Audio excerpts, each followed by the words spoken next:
Hi everybody, got a review for you for the Casio Tone CTS400 portable arranger keyboard. This is a pretty nice little keyboard. It's a good value, I would say, because for one thing, it actually has pretty good sound. And it has a lot of little features. Of course, being an arranger keyboard, it's designed for, you can play it straight out, or you can turn on the Arpeggiator and let it do some things, or you can hit the rhythm button, and when you hit the play, you get your groove going.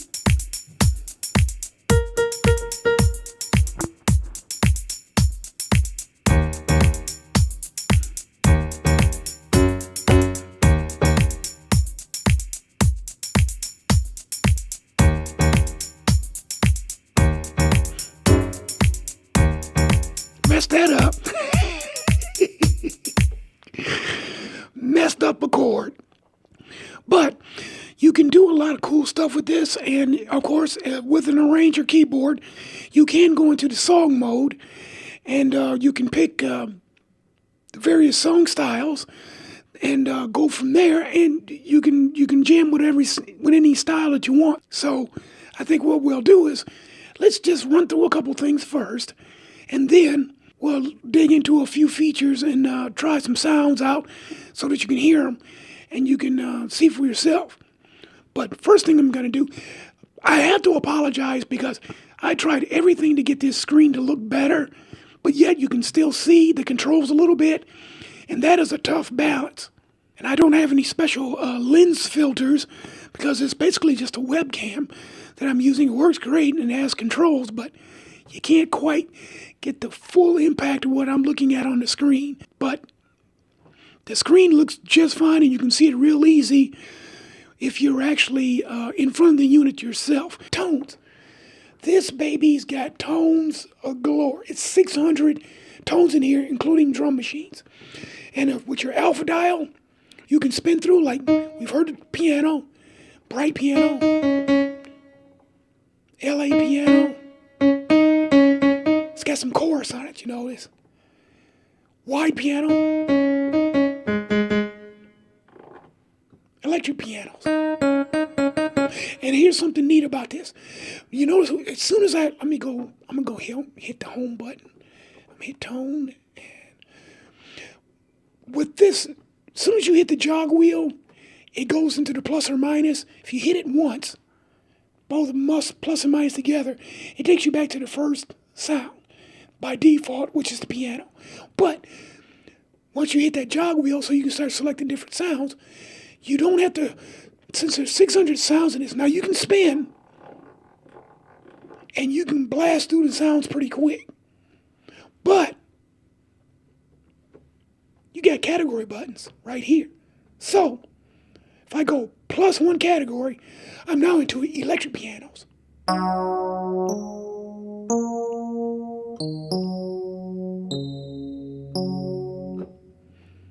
And then you got a bunch of electric pianos in here. Oh, that's nice. Got a light little phaser effect going on there. Get that dreamy effect going. Nice and mellow. So you have electric pianos in here. And the thing about these sounds in here, ladies and gentlemen, most of them sound pretty good.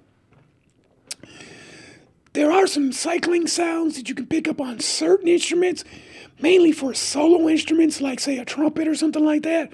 But let's scroll through. Most of these sounds in here are pretty doggone good. Get that nice little swirl effect. Notice it's going back and forth, panning, tremolo.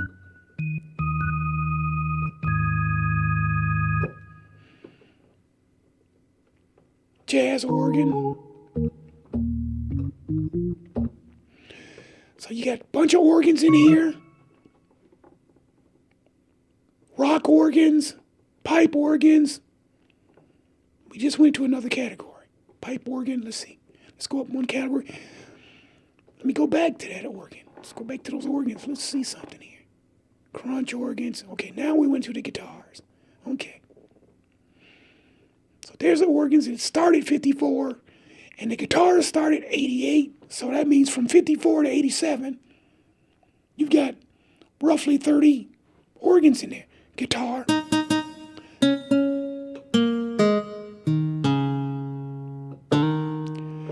Notice, check this out. I'm sure you picked up on that little scoop, that little bend.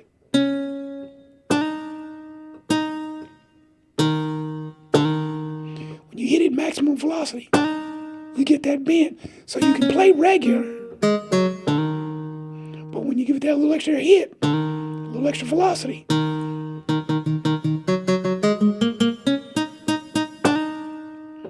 you get a little scoop. It doesn't do that on every guitar sound, but you can get it on quite a few of them. See, like that one doesn't have it, but still, lots of guitars in here.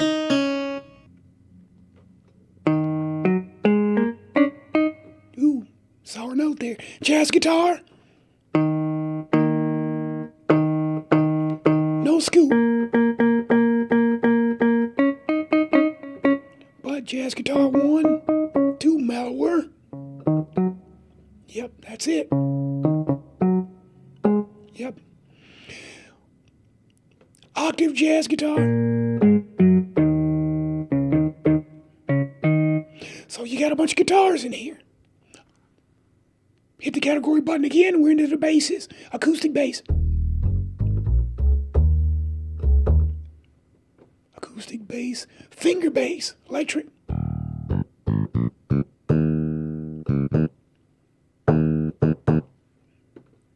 Finger bass 2.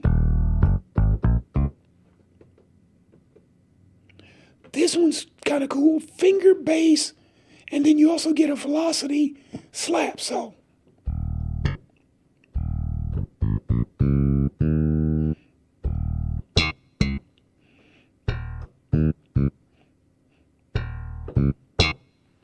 you get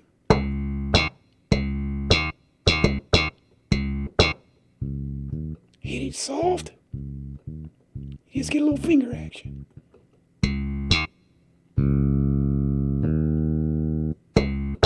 So you actually have cross switching going on there. So you can get that expressiveness that you want. All kinds of basses. So plenty of basses, synth basses. So you got synth basses in there. You got lots of finger basses in here. Looks like you got 7 of them.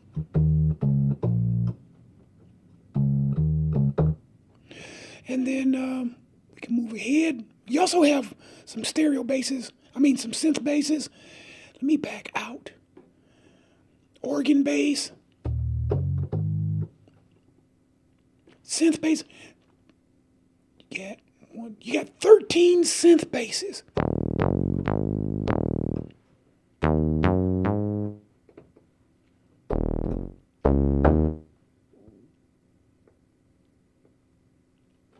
So you got plenty of basses in here, so that's nice. Strings.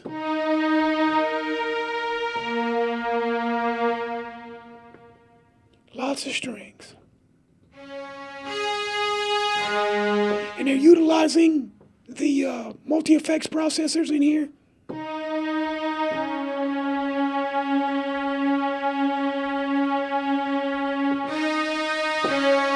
Notice what I just did there? Watch. I'm going to hold down a key, and I'm going to switch to a different sound. So let me back up. And notice the key that you hold down doesn't get switched from underneath you. It just keeps playing out, even though you switch to a different sound. So, as a matter of fact, let's get radical with it.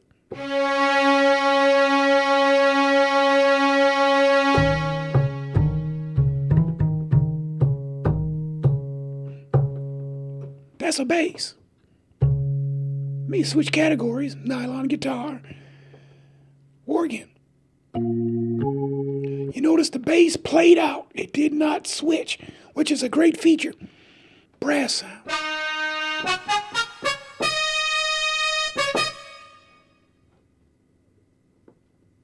Solo trumpet. You can see the guy holding that valve key down and wiggling his finger to get that little extra tremolo from the body of the trumpet up against his mouth with the embouchure.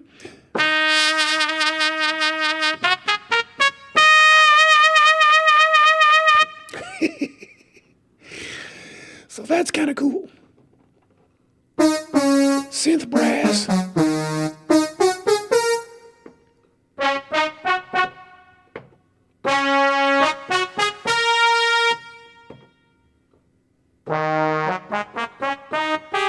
Oops. So lots of brass sounds in here, big band brass. Lots of brass sounds in here. Let's go on. Tremolo, we got a solo tenor sax. So we're now into the reed section. They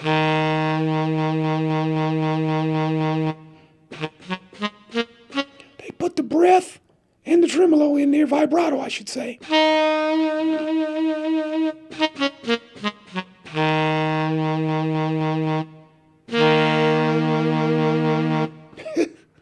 Not bad. Alto.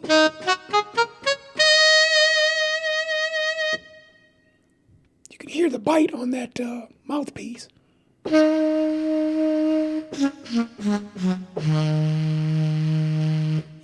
You can really hear the breath on the reed. So that's nice. So lots of saxophones in here to go along with it. Let's see. If I went back to the solo sax 235 to 253. So a decent number of saxophones in here. Now we're into the pipe instruments, as it says over here in the corner.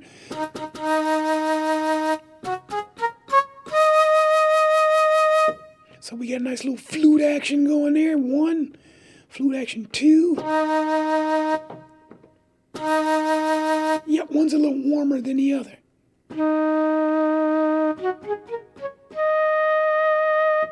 So there's the flutes, jazz flute. It's got a little more of a embouchure, a little more of a lip going there. Let's back up. Now let's go forward to the jazz again. Yep, you can get a little bit more lip action going there. A little more embouchure. Piccolo. So you got recorder. The instrument that every parent buys their kid when they don't want to buy them an expensive instrument to play. I want to play the drums. I'll get you a recorder. I don't want to play a recorder. So that's what you get. The recorder. All right, pan flutes. Well, that's nice. Way down there.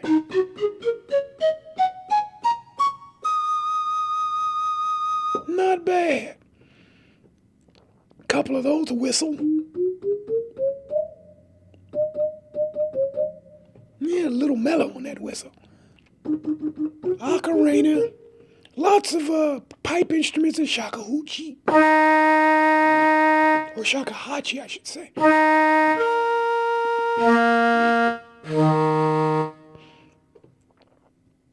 Pipe section. Interesting. Then you have some synth sounds. Because we just stepped from the pipe, I'll back up 1, to the synth. So we're now have the category. So basically speaking, the pipe section with those flutes, let's see, that would be, go from reed. Reed would be, so it would be 236. No, the pipe section is 253 to 264. So, decent amount.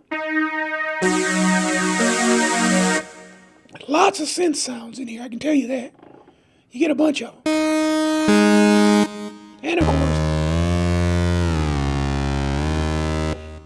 that's when that bender wheel comes in handy on the CTS 400. Let's see, what is that category? From solo flute to synths 265 to 322. So you got synths galore. And then you got pad choir sounds.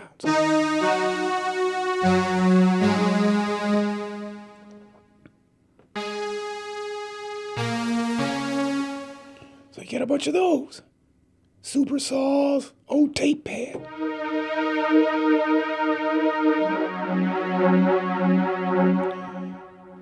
That's nice.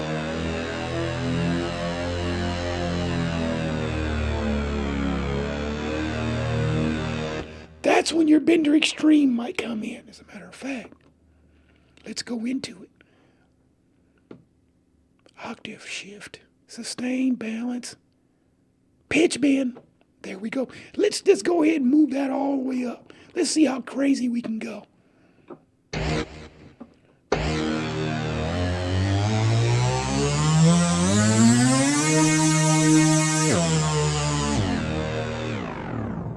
Okay, let's take it down to, let's go up 8.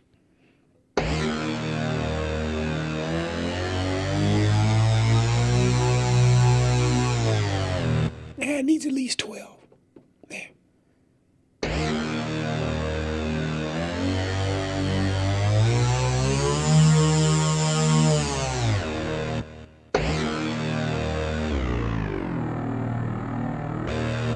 So you can get kind of crazy with it if you want to. Let's put that back at default, and we'll pop back out, and we're back into the synth pad. But lots of synth sounds in here. Pads and choirs.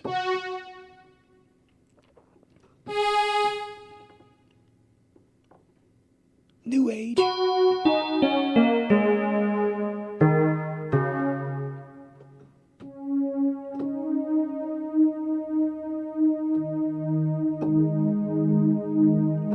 Lots of stuff.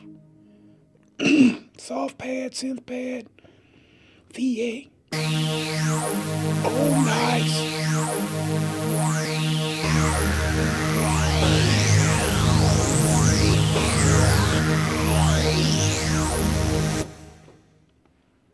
They can go crazy. So, synth pads. Let's go back. Supersaw lead, that's synth.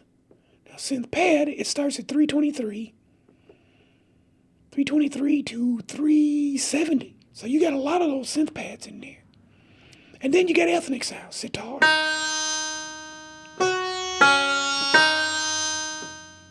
Cool.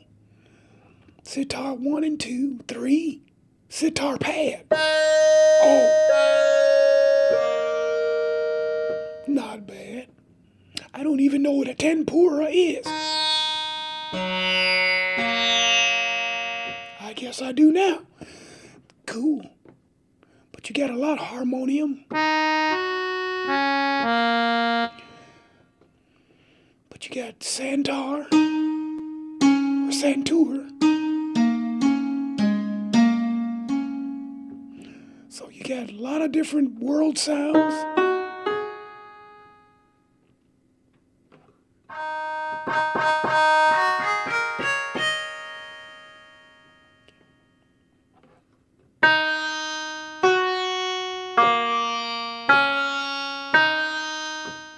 So lots of sounds in here. Those are just the world section. So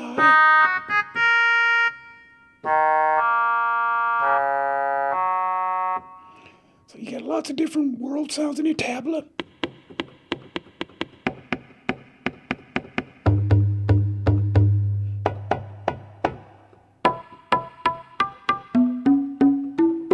Cool.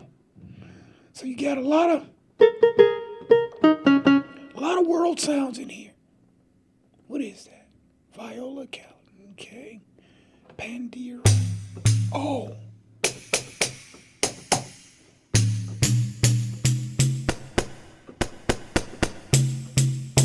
So if you're used to playing some different sounds, you do have them in here.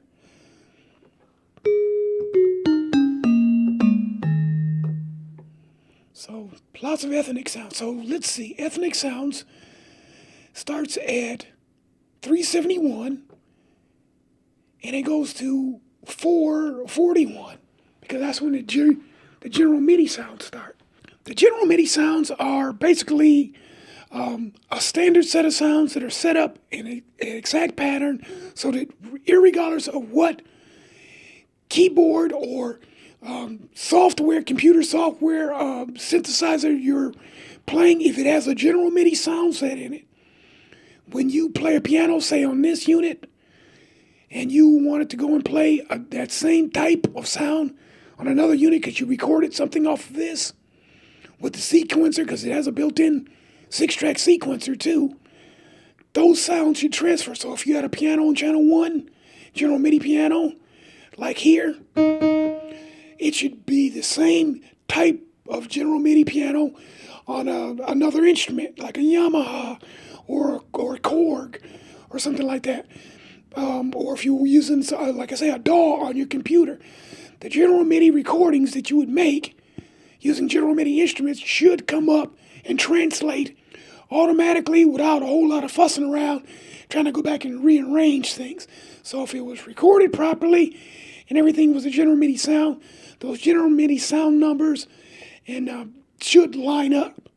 That's supposed to be the whole purpose behind general MIDI, was to have a universal, because they could have just called it universal MIDI. It would have worked the same way, because that's the whole process, making it a sound set that is universal to every machine that's made with MIDI capabilities into it, so people don't have to go back and do a whole lot of work selecting patches and all over again, just to make something sound right in a recorded sequence as you transfer from either hardware to computer or hardware to hardware sequences.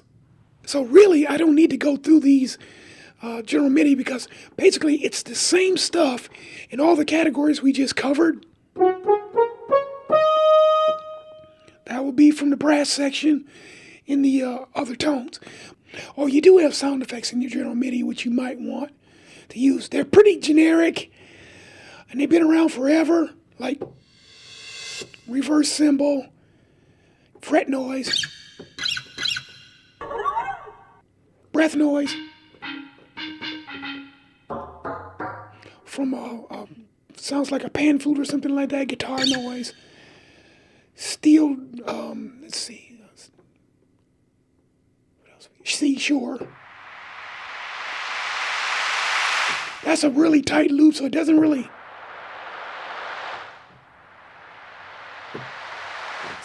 sound like that, but it's general MIDI, and it's not the most awesome sounds in the world, depending on what the company wants to do as far as producing those general MIDI sounds. All right, drum sets.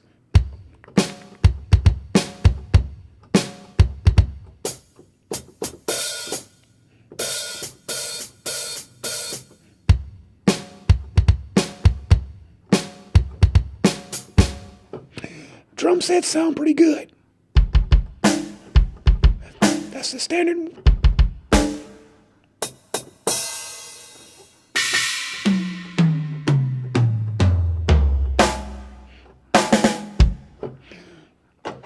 And the thing about the Casio, like with most arranger keyboards, when you pick a drum set, there's 61 keys on here. So, except for the upper octave, you got sound.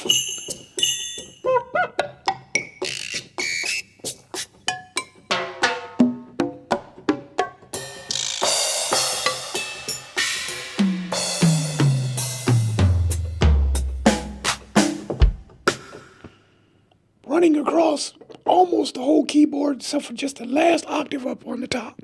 And each drum kit in here is going to have that. There'll be variations, usually with the snares, kick drums, and hi-hats and tom-toms. You'll find the variations the most, but you will find variations. I standard set 3, because if you go down and 1, you can hear the difference. But standard set 1, timbale 1, the same. Standard set 3, So some of the percussion sounds on the upper end are going to be the same thing through most of the kits until you get into something a little bit more unusual. But the standard kits all have different drums as far as the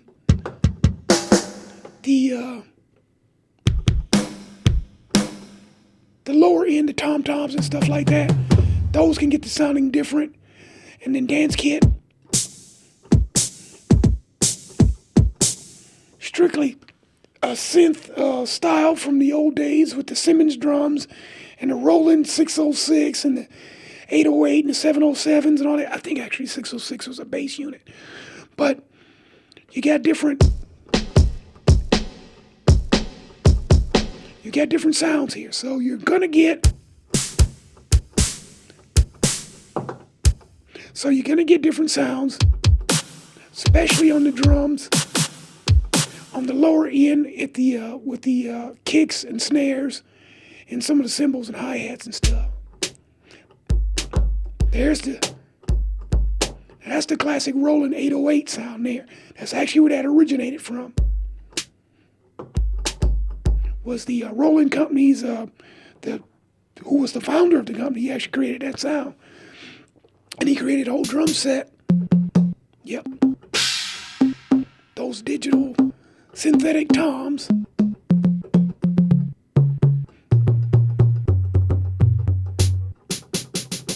Synthetic snare. And synthetic kick. So you got a bunch of different kicks in here and snares and stuff. Trance. So you got a bunch of different kicks in the hip-hop kit.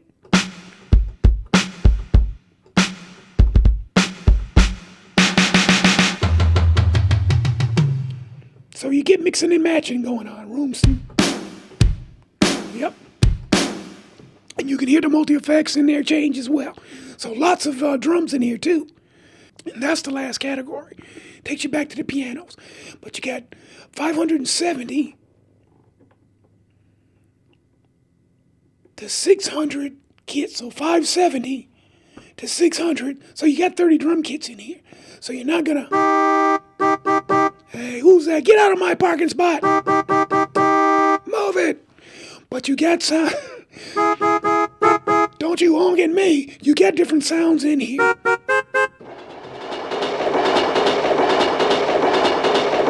Ah, such a long ride home. But you get, evidently, you got sound effects kit 1 and 2. What does 1 sound like?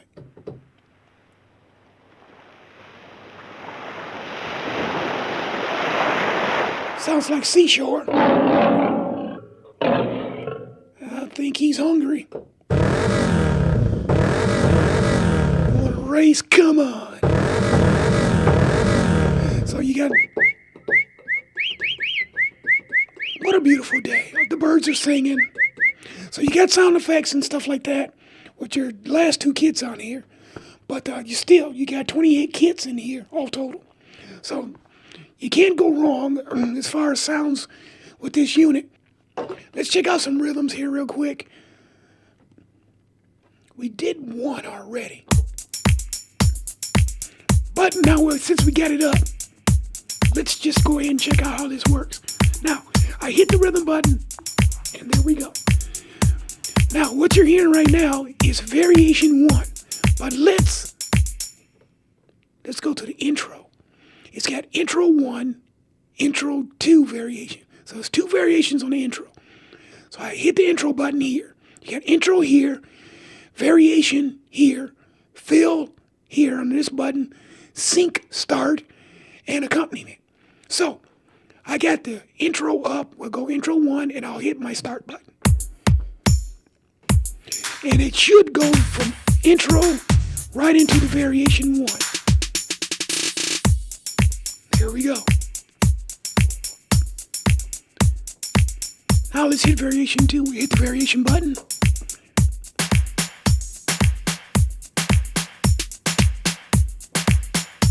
And then we can go back by hitting the button. And it times itself out, which is great, which is what arranger keyboards, what you would expect. And we got to fill in. Do that again.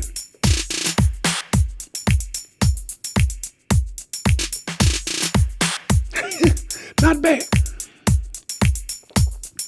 And then we can hit the ending.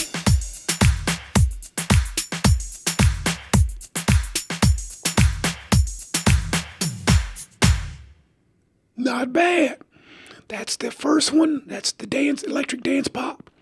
Now, also with all of these rhythms on here, you have the accompaniment button down here. Right now, it is off. But you can turn it on just like that. But you got that accompaniment going in the background. So if I hit the start button, we're in variation 1, which is the main body of it. Let's see what happens if I hit one of my lower keys.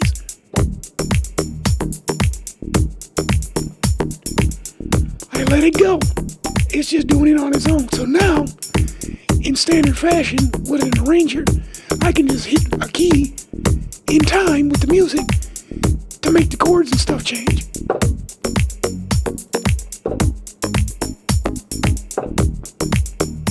Not bad.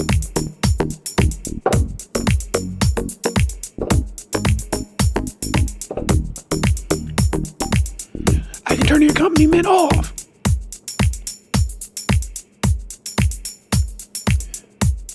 Let's do a little fill. Turn it back on.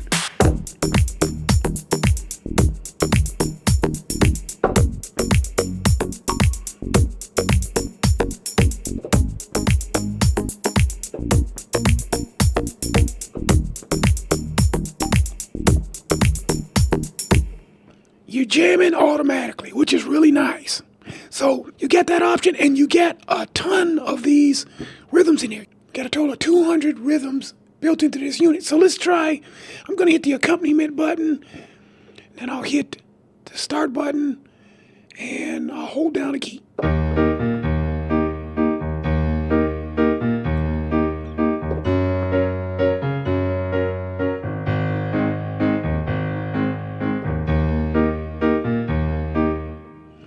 So, waltzes, let's back up. And these are in categories 2, by the way. So I'm going to go back to the beginning. So we got dance pop. We got acoustic guitar. Well, that's interesting. Let's do an intro on that.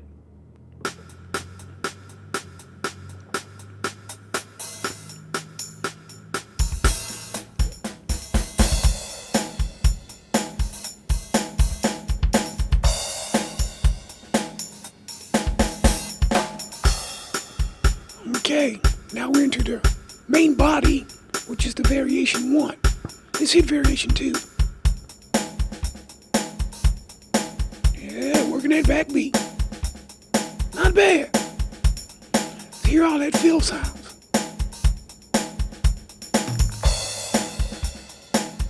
Just a short one, but it works. We got the accompaniment turned on, so let's just hold down the key.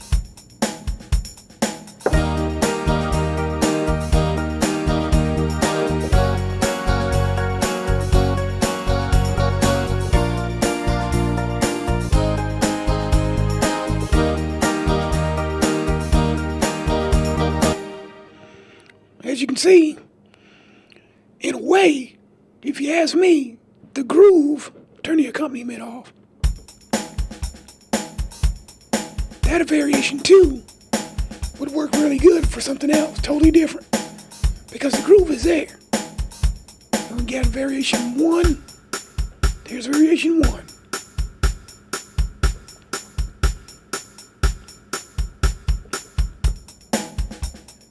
You can use that groove for something else. So that's the beautiful thing about this. You don't necessarily have to use the built-ins to it.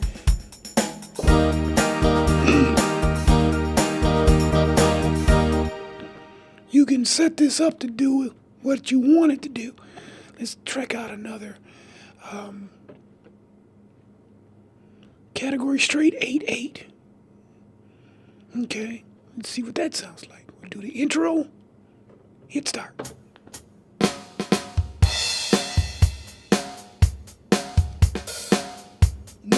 keys. And now we enter the main body, the variation 1. I'm going to do a fill.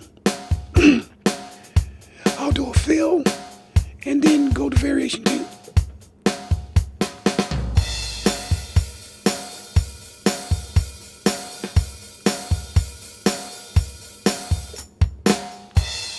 Then back to variation 1. You can just hit the fill button. As soon as you hit the fill button, hit with your variation, and you can take right back. And it's seamless, which is what you want from an auto arranger. And then of course we got the chords we can play, but let's hear that ending.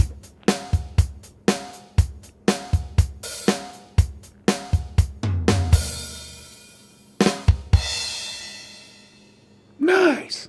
So what I would say from number 1, you're getting a chance to hear some of the sounds of this unit. Got a guitar 8-beat. Ooh, funk. Oldies beat. Got a funk 16-beat. Go back. Intro.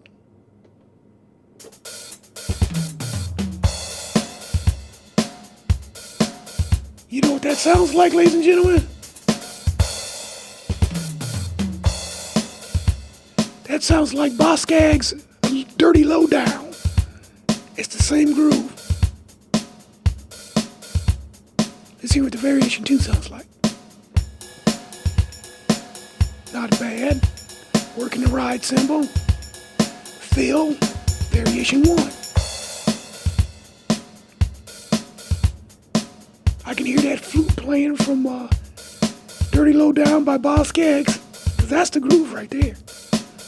Funk 16-beat. Now let's hear the ending.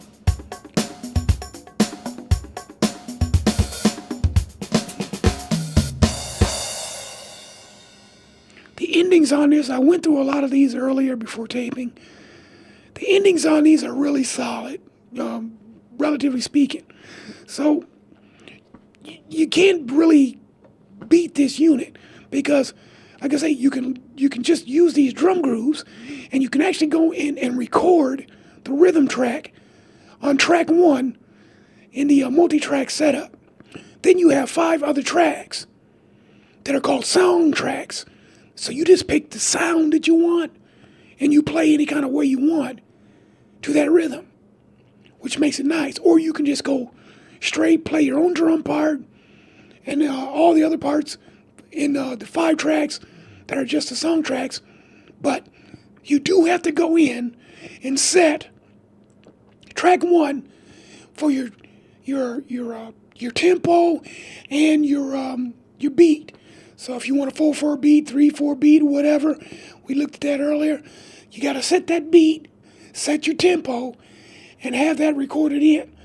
And then even if you don't want to use one of the built-in rhythms from the rhythm section, you don't have to.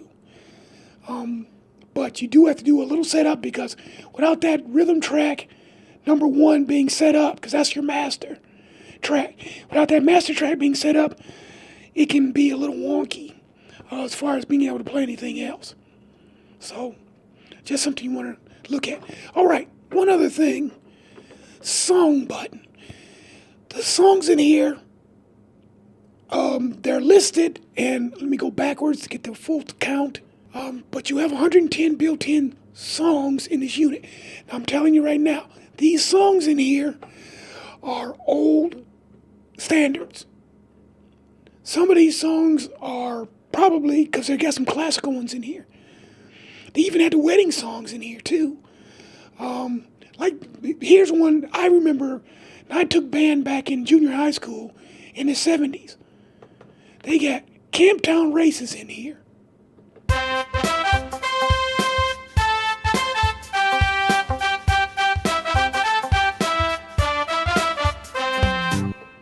Now granted, they funked it up. They made it a lot more funky. We used to play it straight, and it wasn't that much fun. But they got a bunch of songs in here.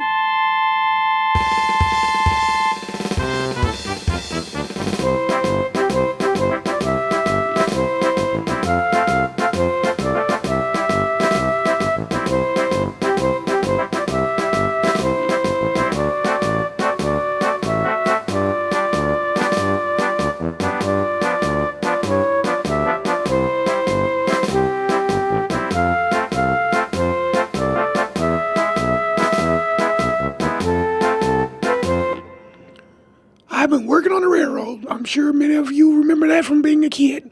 They even put that song in toys, and you'd play with the toy, and it would make those sounds.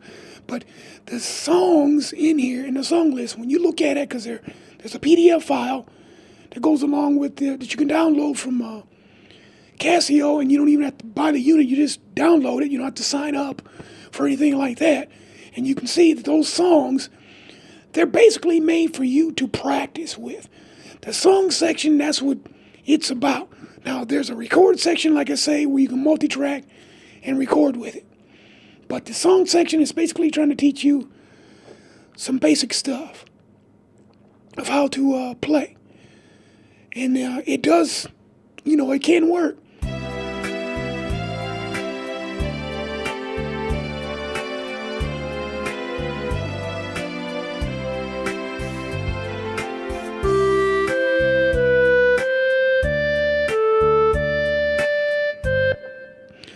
So you can see there's some very old songs in here. Like I say, some of these songs are classical. There's actually, like I say, there's a wedding march in here. There's a couple Christmas songs.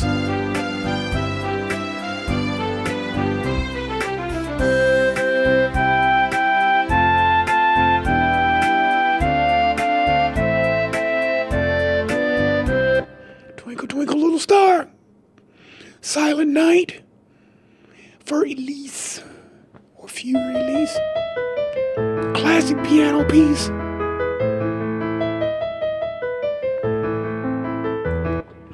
So you can get some traditional practice with songs already built in here and play along with them, because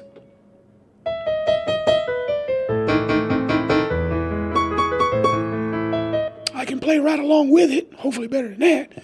You can play right along with it, and your child can practice, because let's face it, if you're playing something, especially these classical pieces, there's a lot of work there as far as learning how to play them.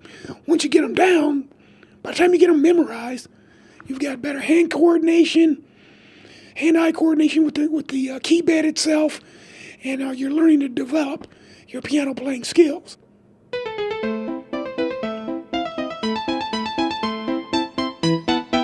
I've heard this song a million times in commercials, in practice, rehearsals, and things like that. Heard this song a million times in movies. I never knew that this was the name of it. Turkish March. I never knew the name of it. I heard it a million times. But if your kid or you learns how to play it, it's still a piece where you need some dexterity. But you can slow it down. Hit your tempo button.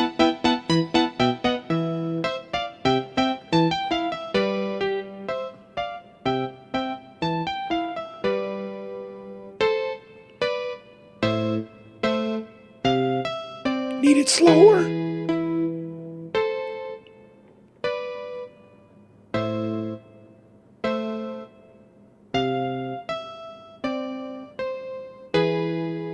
Slower still.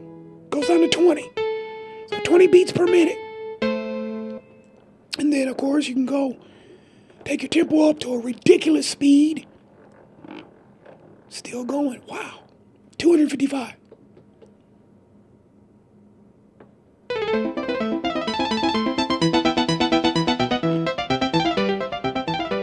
Reset it using the plus and minus buttons. Hit the plus and minus buttons, set it back to the original tempo. But that's why those old songs are in there. Practice, and they're classics, they work. And there is wedding music in there too. The traditional wedding march. There's 2 versions of it. I'd have to go through and find them, but we won't do that for right now. All right, one more thing about this Casio CTS 400.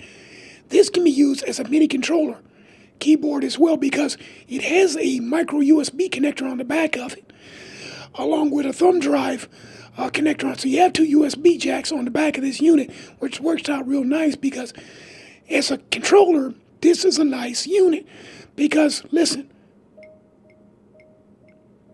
hit the key very soft. get full velocity, now that's using the internal sound. We're going to switch up to my DAW here in a second, and I'll show you how it works inside of there as well. But on the screen here, while we still get it up, if we're going to use this as a DAW, I already got it hooked up to my computer. So what you want to do is you want to come over here to your menu, hit your menu button. Now we're into the menu. Scroll either right or left, doesn't matter, until you get to setting. Now, once you get to the setting, hit the setting button. You're going to be probably at transpose right off the bat.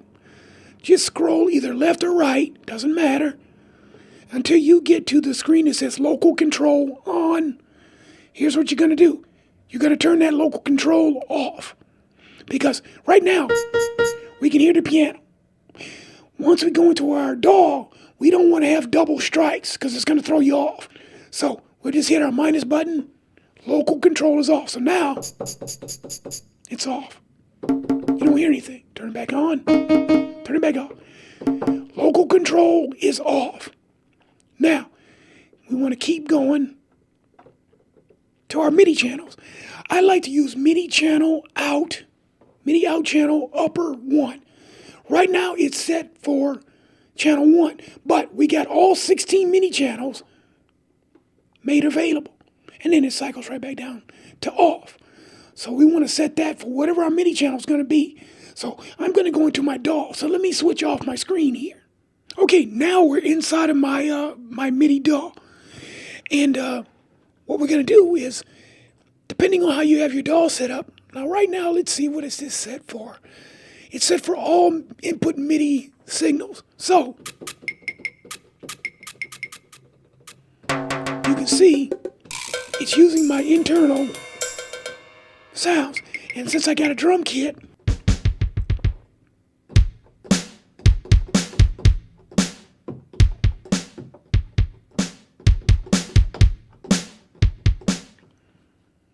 there we go. I can go in and I can set, let's just say that's drums. So technically, drums should be on channel 10. Notice I'm hitting the keys. You can probably hear my tapping on it. Nothing. But since I got my MIDI channel screen still up, just when you open it up, leave it open. I can just use my jog wheel and go to channel 10. Bingo. My drums.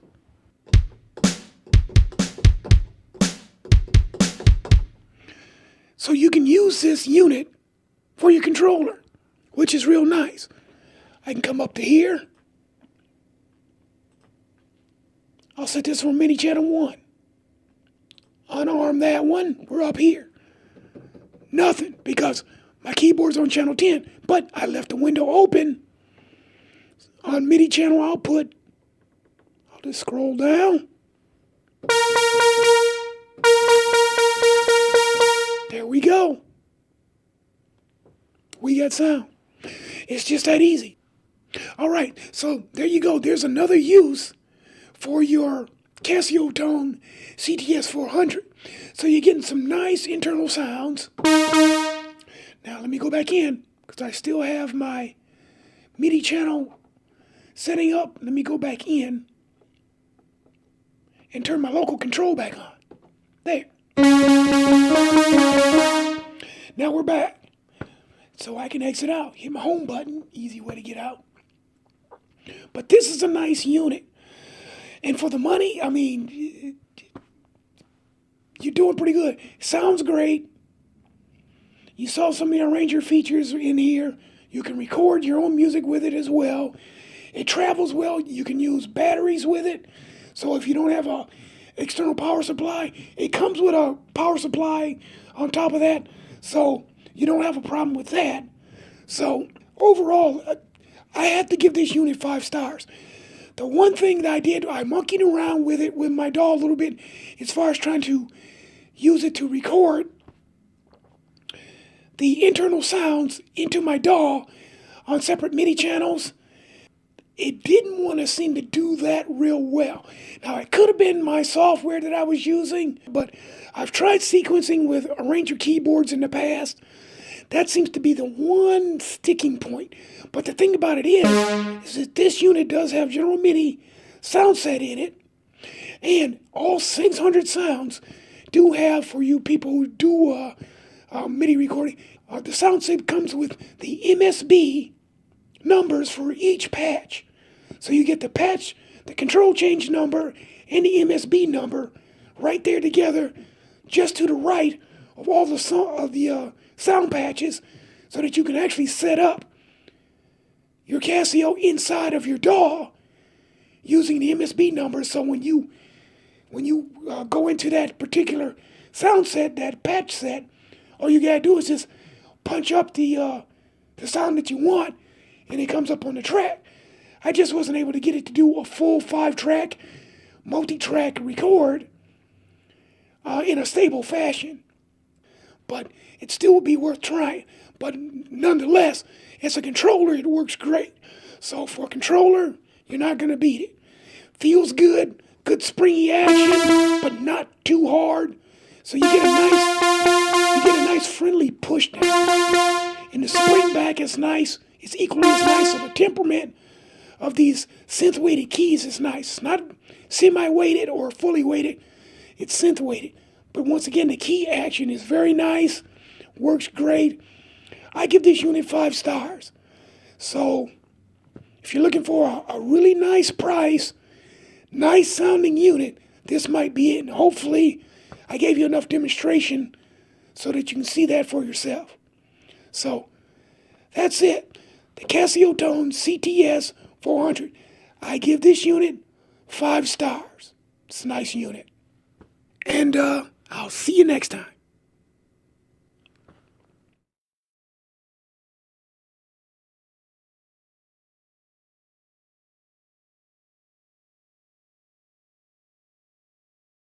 The features are here, and the thing about it is there's buttons along here. There's 1, 2, 3, 4, 5 buttons.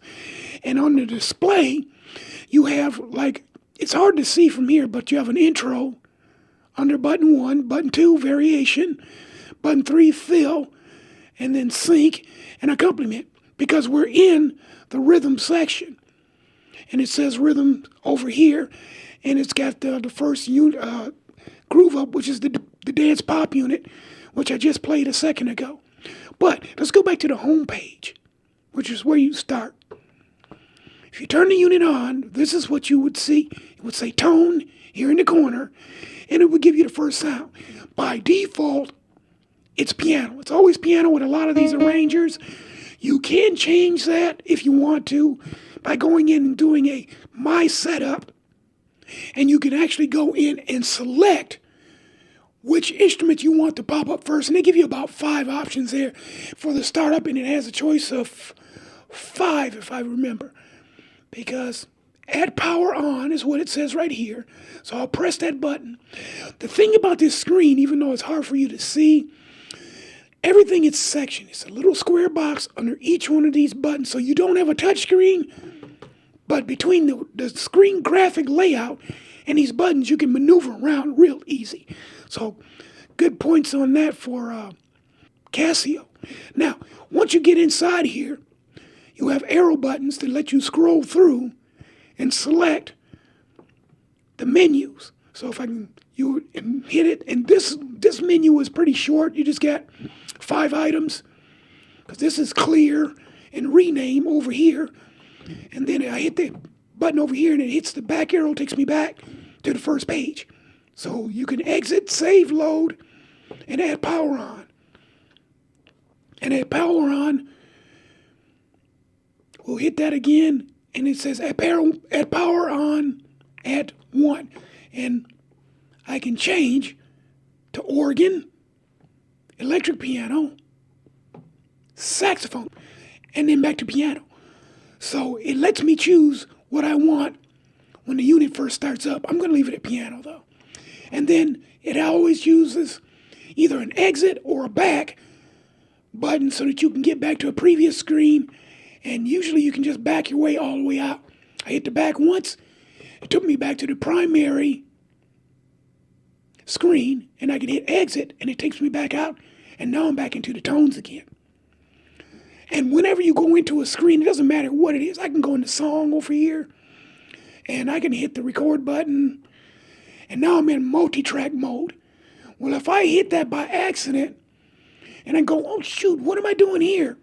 Just hit the red home button, and it'll knock everything out and take you right back to the first power-up stage of the keyboard, which is the tones with the stage piano, or whichever one of the other sounds you want to choose to be your standard power-up instrument. All right, now we're in the tone page again. Let's go in to the menu.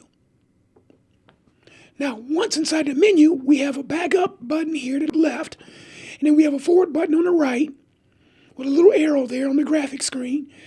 We can go into My Setup, which we kind of just looked at, and then we got to exit here, and we have Metronome here. So if I hit that Metronome button, it takes me over here, and we've got a couple options here. We got a start in the right-hand corner.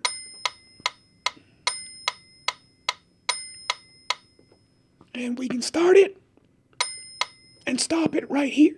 Now, volume, right here. We hit that, it lets us go from 0, I'll take it all the way down. This is a jog wheel or dial wheel, and sometimes it's also called a alpha wheel, alpha dial. But I can go from 0 all the way up to 127, because in the keyboard world, 0 to 127 or 1 to 128 is the maximum range you can get. Either way you slice it, whether you start at 0 or start at 1, you got 128 steps. And everything in the Midi world is 128 steps. So on this Casio, it's going 0 to 127, but it's still 128 steps. And the thing about it is, even though it's hard to see, okay, we got our back over here on the display. On this side, these two buttons here, we have a minus. That lets me step down the volume. And on this side, we have the plus. These plus and minus buttons usually pop up the minute you turn the alpha dial. As soon as you start spinning that, usually you'll get a plus and minus that'll pop up next to each other, or they might be in the middle, wherever, but you'll have a plus and minus so that you can step through incrementally one number at a time.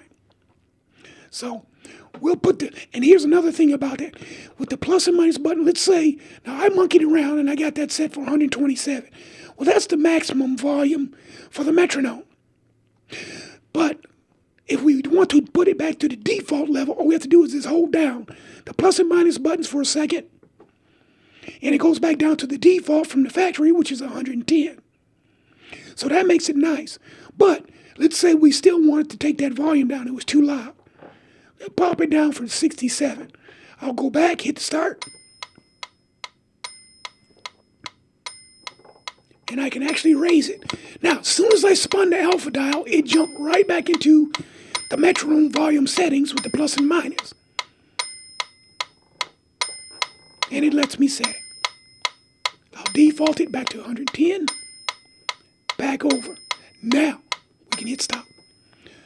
So that's the volume. Beat is next to it. Now you got exit, beat, volume, start.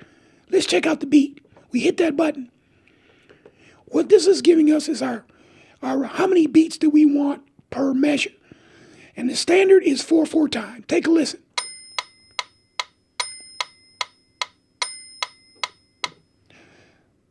You hear the ding every 4 beats. Let's change it. Let's go.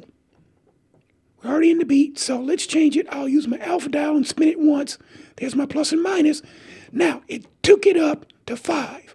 So watch what happens when we do 5. Go back. See how it's doing that?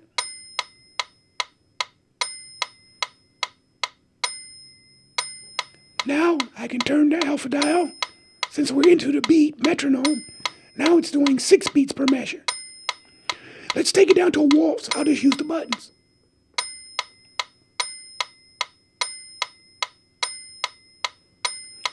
Now you're saying, boy, that tempo's awful fast. Can you slow that down?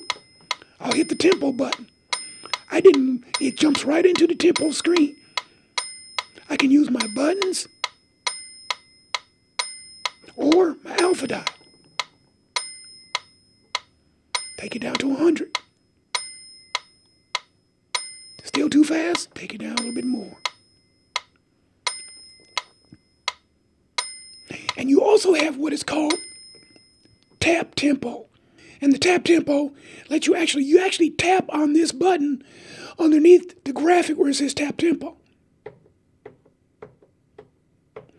And if you could hold a steady beat, it's giving me between 109 and 111. Let's say I'll just make it an even 110. Then I'll hit the start.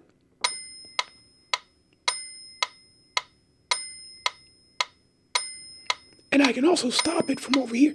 This is your all-around stop and start button right here.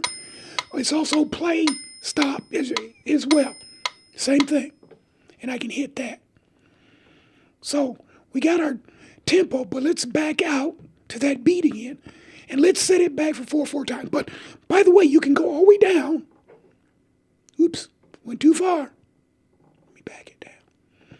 You can also hold these plus and minus buttons down, and after about a second, it'll start to step through at a bit of a rapid pace to get you where you want to be. So you have plenty of options to dial up things.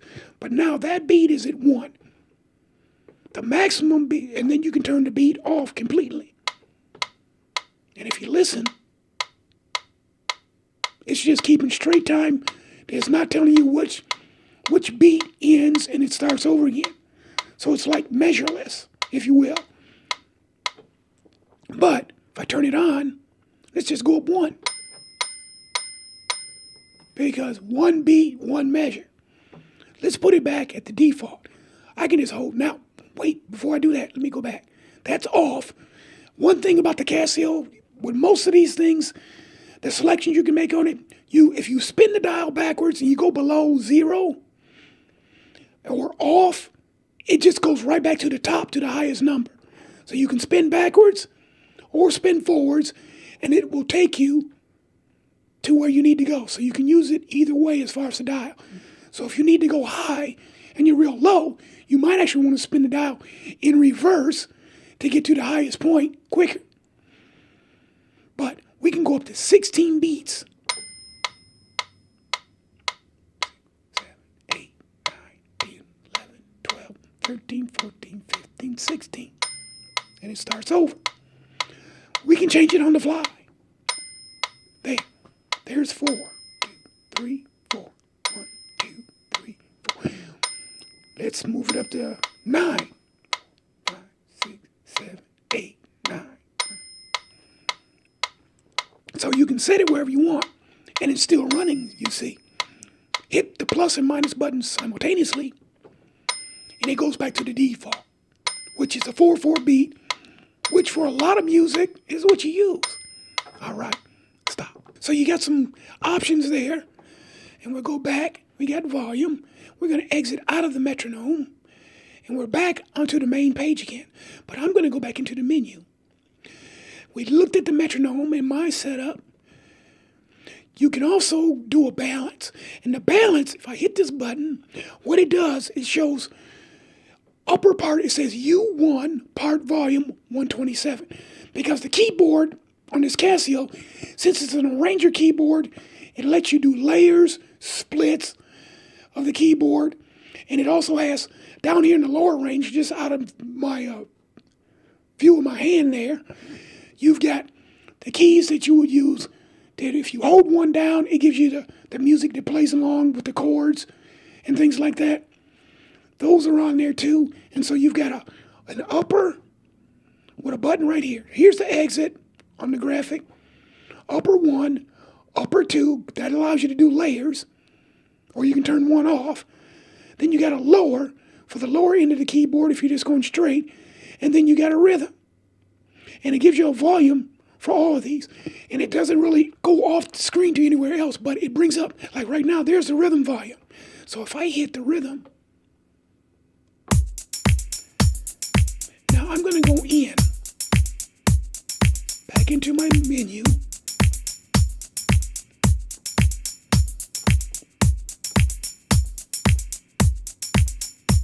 balance, right there. Now, that's the rhythm at 115. I can knock it down. I can also, of course, use my plus and minus. Go back. And let's do the upper section. Right now, that's pretty loud. Let's go upper. Upper is at maximum volume, 127.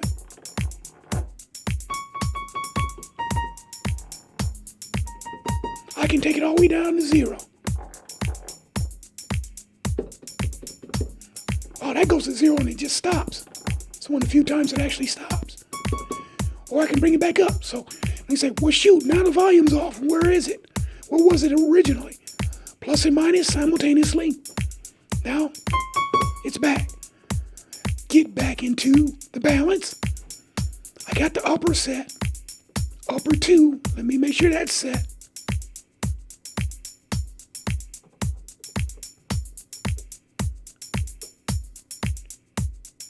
Lower volume set. Let's get the rhythm back where it was. Go rhythm. Plus and minus right there. We'll go back. Lower. Let's spin the dial to get to a plus and minus. I can set that. Go back into the upper. Spin the dial a little bit. Get my plus and minus on the screen. Set that. And make sure my upper is set. Set that. Just by hitting the plus and minus, I can put them back at the factory default. But if I want to change them, I can by simply going into my main menu. Exit. All right, let's take a look at, now we did the metronome, we did my setup, exit. We also have octave shift. Right now, the octave shift is at 0, and we're in the key of C, and the octave range is set at 0. So if I hit, let me get a camera, I can go octave for the upper, and it says upper octave shift 0. I move the alpha dial down. Now my plus and minus are available. I can go down a total of 3 octaves. That's back at 0, neutral. And what that does is, over here on the far right, you see how high that is and where it is on the far left. So you can actually set the range for this. Let's take it all the way down.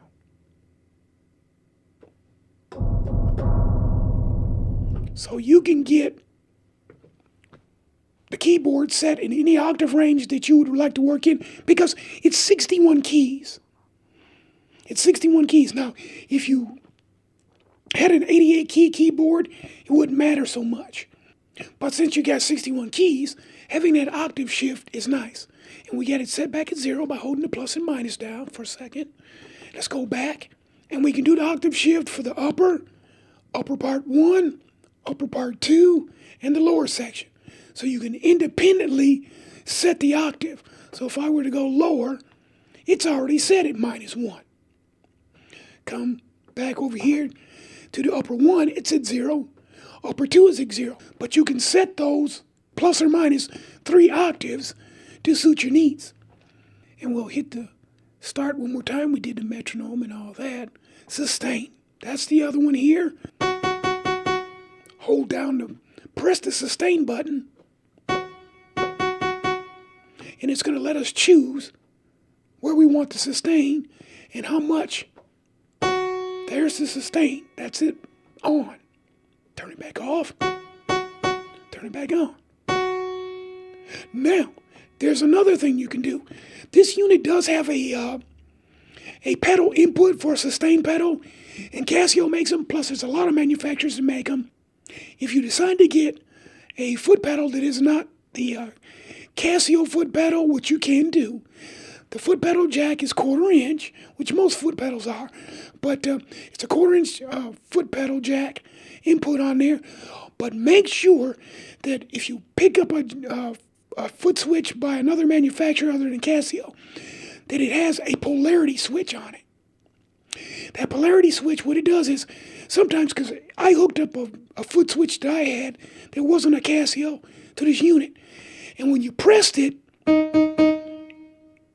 put the foot switch down, it did this, and then when you let go of the foot switch, it held the note. So technically, it's wired backwards, and since it was a really inexpensive foot pedal switch, only way to switch the polarity, I'd have to literally go inside of it and switch the wires around because it doesn't have a switch.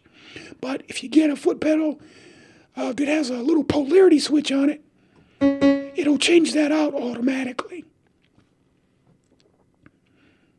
Because you just plug it in, and if it plays right, fine. If you hold it down and you get that, but then you let it go and it does that, you just flip the switch and it'll be all right. So just one of those little things you want to look for, just in case you don't get a Casio foot switch. But foot switches are inexpensive. They don't cost a fortune. So if you go with a generic one or a different one, just make sure you can switch the polarity on it. All right. But sustain time. Let's get back to that sustain. I'm going to turn it on. We've got a sustain time. Right now it's at 5. And if you count, listen. Let me do it again. 1, 2, 3, 4, 5. It's basically about 5 and 6 seconds of sustain. We can hit our alpha dial, and that automatically changes it down to 4, and it gives us our plus or minus. So with the sustain on, with 0, nothing, this should give us about a second. Go up 2 seconds. Let's go 3. Let's take it all the way up. What's the maximum? The maximum is 9.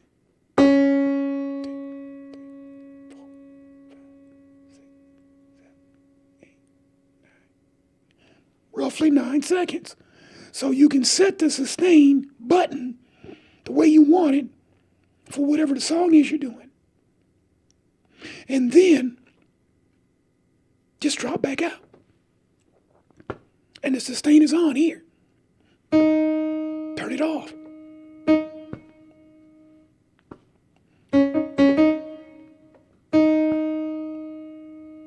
So you got that nice little option there. And then, of course, it's set for 9. Let's tweak it and move it back. We're back into it again. Let's go for the default. Both buttons, plus and minus, puts us back at 5. We can back out. Now, the Casio has a tendency to drop back to the next page. So we want to go back one more page. All right. Now, we can set the pedal for whatever we want it to be. For the upper section, 1. Upper section, 2. Lower section. And now the thing about it is you might have a trouble seeing this, but what I just did, when I hit these, I actually turned the sustain off. So it won't work. But if I hit the lower, you get a little L over here. Hit the upper 2. You can kind of see that. You got a U2 here. Hit the upper 1. You can see it added another one there. You can probably see me move my hand.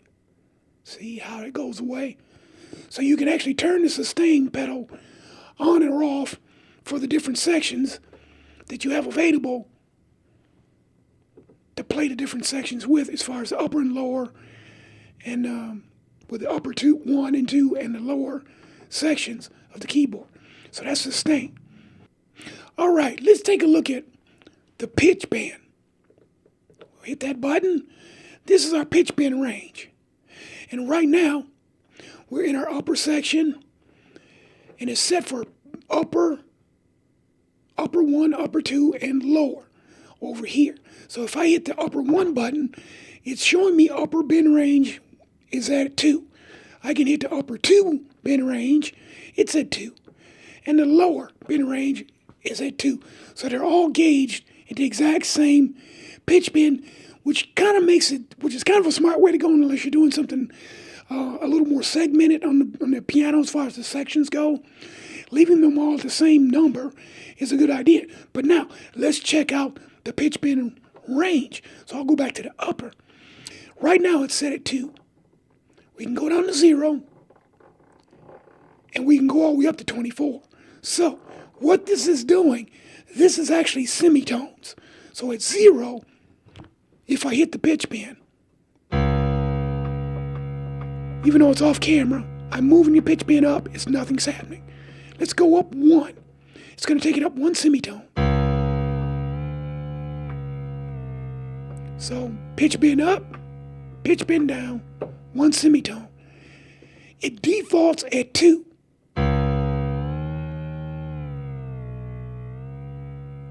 Which isn't bad. But what if, I think I still got the sustain on, but what if we take it up?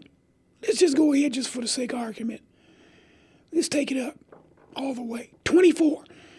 24 semitones is basically 2 octaves. So watch what happens.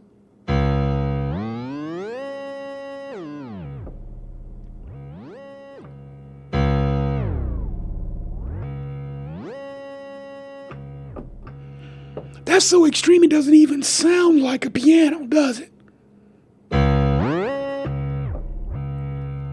So that's really getting there as far as pitch bend range. So what's the default?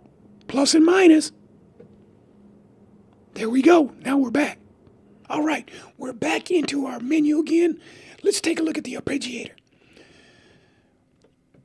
The arpeggiator is kind of cool because it has a bunch of different arpeggiator rhythms that you can use. If you want something to play along with, it's just a little different from just playing just the flat-out song rhythms in the unit. Right here, we got the arpeggiator, and it says screw up 1. And then it's got a tempo up in the corner of 110. So let's say the tempo, we want to manipulate the tempo. Let's drop it down a little bit. Let's take it down to even 100. We'll just, what the heck, we'll go 198. All right, now, we'll go back. We got our tempo at 198 up in the right corner. It says screw up. We can actually go through using our alpha dial, and as soon as you turn that, we get our plus and minus buttons over here, and we can pick whatever arpeggiation rhythm pattern that we want. And we can go up to, let's see, back it down, go backwards. We can go up to 100 arpeggiation patterns. The last one is a Latin PF2. We'll go back to number 1, which is screw up. We'll go back. Back button there. Now, right now, the arpeggiator isn't on. We can also select our parts over here. And we have a hold here. So, we get upper 1 and 2 selected. But if we hit the part button, we can have just upper 1, upper 2, or the lower section, or upper 1 and 2 selected at the same time. So we'll leave that at the default. But no arpeggiation. Press the button underneath the arpeggiator graphic. Now if you just a little staccato, nothing. But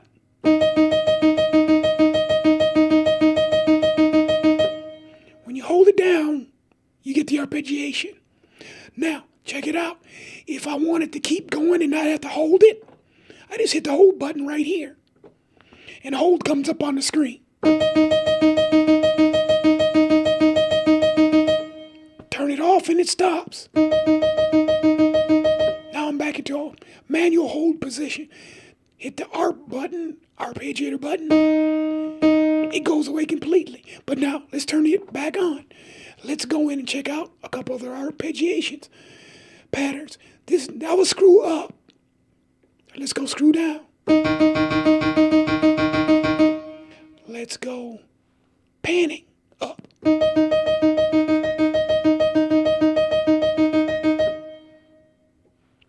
Filtering.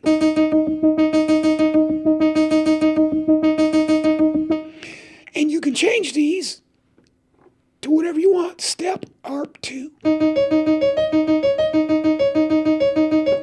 And check this out. Now let's say we got that pattern going. If I hold down one key, let's hold down a chord.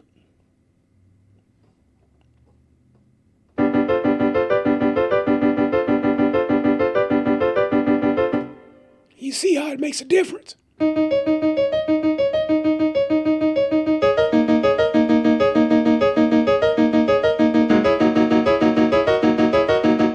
So you can get all kinds of crazy stuff with the arpeggiator. This one says synth sequence. Yep, I can kind of see how that would work.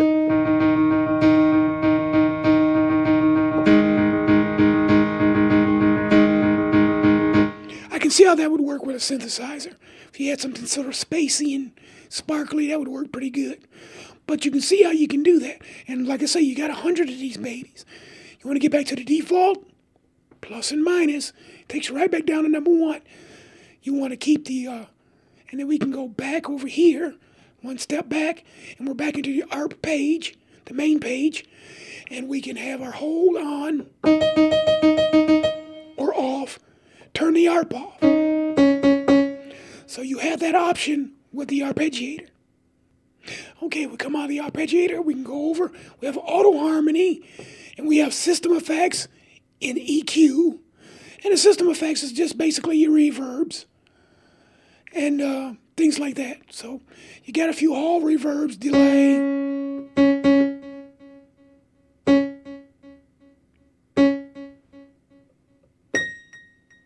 So you can hear the delay there too. That one's got a pan. Cathedral. Off. Totally dry. So you have various effects here. So you got about 21, 22 effects in there. Just a quick rough count. We can set that back by hitting the plus and minus buttons back to where it's supposed to be. By default, hit the back button. And now we're back in to the reverbs. We also have chorus on here. So the chorus is basically set by the tone. But you can do... You can hear how that sounds a little different if I go back to that straight tone, but you can hear it.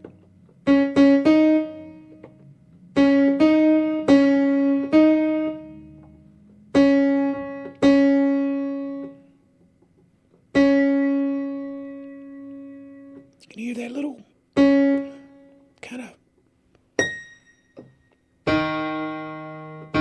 So you can hear different things there. Flanger's subtle, but it's still there. All right. So you do have different reverb and chorus effects in there as well. So that makes it nice. And then you have EQ, and you have different EQ settings. You have a standard, loudness, treble, bass, mellow, bright, rock, jazz, dance, classic, and then back to the standard EQ settings. So you can get different EQ pattern type, what it would be used for dance music or what have you. So you have those options as well. So remember your custom buttons. You also have a scaling here so that you can set the keyboard up for different scalings and temperaments if you're playing a different type of music. Because American music uses certain types of scaling and temperaments. And then if you say you went to India and you listen to music and you sat down at a synthesizer over there, they even make keyboards that have different ethnic sounds built into them and different key temperaments.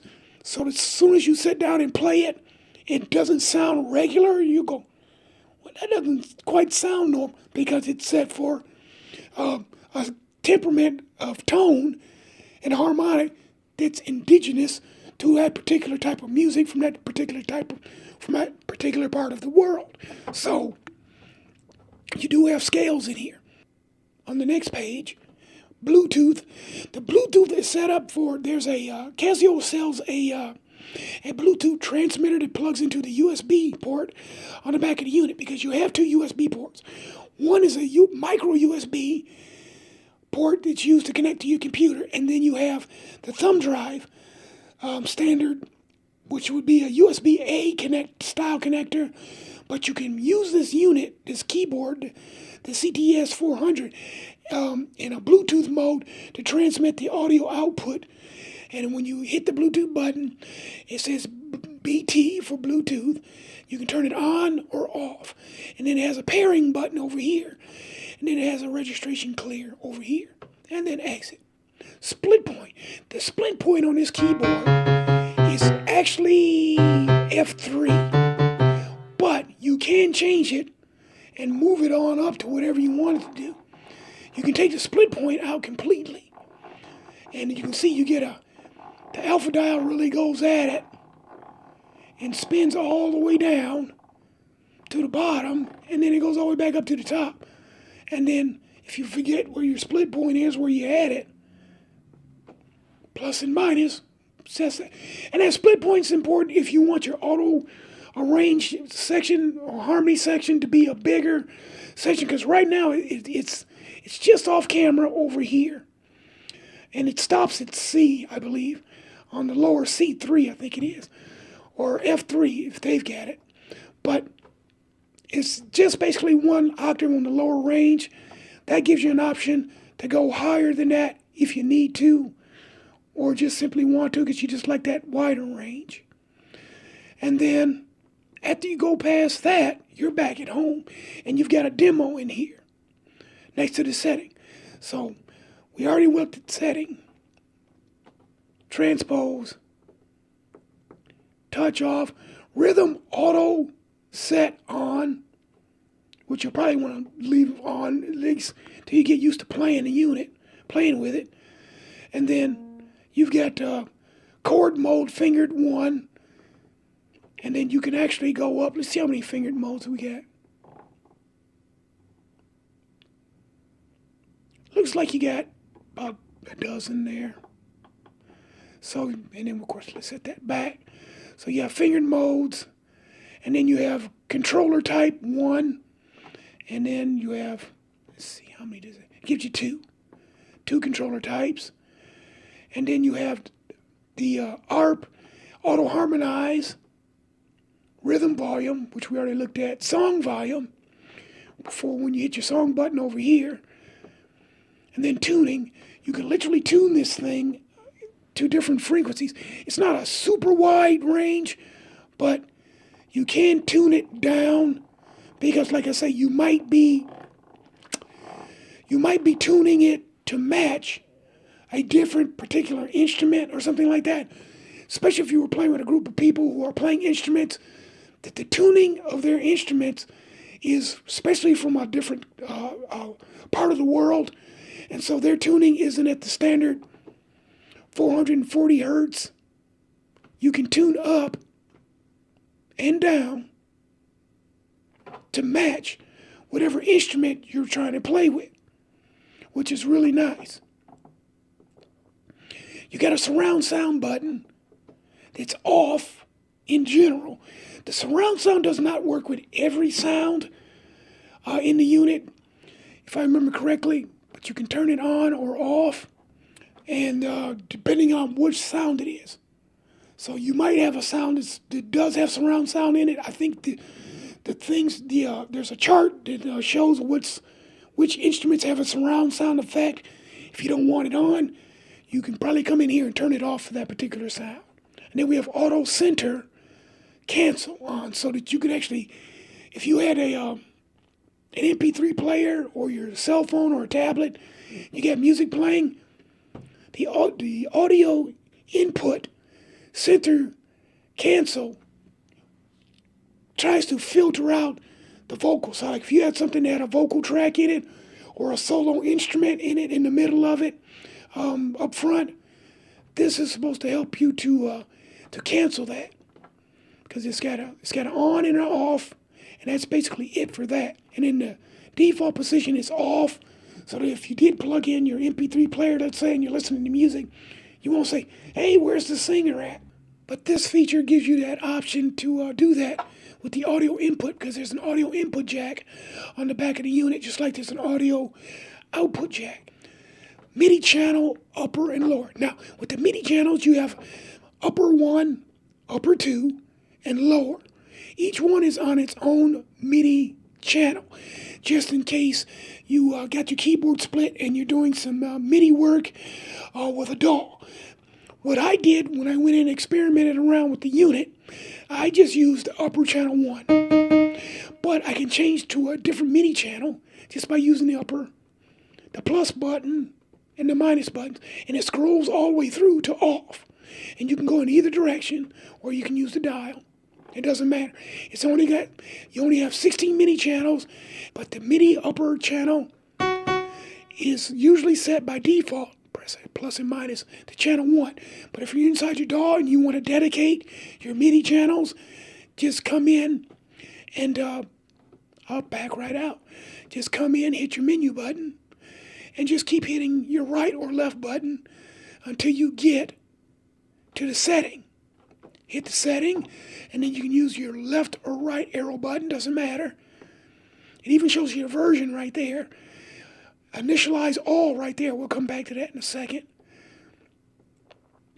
LCD contrast, I got it set all the way as low for this video, but you can actually set it higher. It makes it easier to see. I was just trying to get it as best as possible. You have auto power on and off button, so you can turn it on or off. If it sits for a certain amount of time, the unit will automatically shut off. That's good if you're just playing, but if you're doing some setup work in it and you're recording, you don't want it to just power off if you haven't had a chance to save. So you do have that option to turn that off if you need to. By default, it's on, just in case you're using this in a portable situation with batteries. Then that kind of comes in handy. But if it's just plain power, you can leave it in the auto power off on position if you want. If you're buying this for your kids and they're real young and they have a tendency, you know how kids are, they may just get done playing and jump up and run away and go do something else. Well, having the auto power off feature might be a good thing, because it'll turn the keyboard off after a certain amount of time, just in case you don't happen to go back and check to see if they turned it off. So, kind of nice feature to have there. You can choose between alkaline batteries and nickel metal hydride batteries, depending on which one. Of course, nickel metal hydride is going to be rechargeable more than likely. And then there's the contrast button long press. You can actually pick how much time you want for the button long press. You get normal and long and short. And leave it in the normal mode would probably be best, unless you just have a druther with as far as timing, because there's a few things on here, like in record mode, where you hold a long press and it takes you into a different recording track mode. All right. Setting Initialize. This will set the keyboard up to a standard mode setting, but it's not the complete setting, because you might have some changes that have been made to some of the sounds in here or something like that, or recordings or something like that you don't want monkeyed with. You can do a setting Initialize, and then you hit the enter button, and it'll ask you if you're sure. If you're not, hit no, and it'll go back to this page here.